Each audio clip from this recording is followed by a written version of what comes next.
ગુજરાતમાં પણ મણિપુર જેવી ઘટના બની.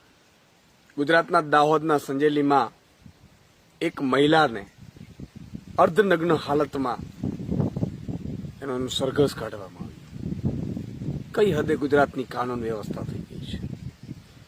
મણિપુરની એક ઘટના આપણે સૌને ખબર છે, જેણે દેશ દુનિયામાં ચકચાર મચાવી હતી કે નગ્ન હાલતમાં મહિલાની પરેડ કાઢવામાં આવી.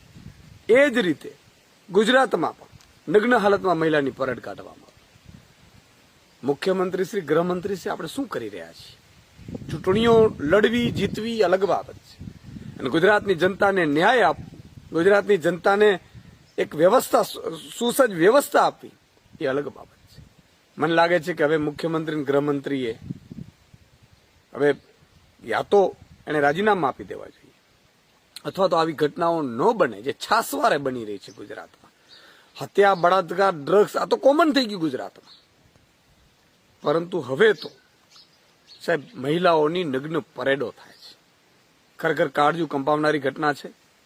મુખ્યમંત્રી અને ગૃહમંત્રીને મારી વિનંતી છે કે કાં તો યોગ્ય કાર્યવાહી થવી જોઈએ, તમે આની જવાબદારી લો, અથવા તમે રાજીનામું આપો.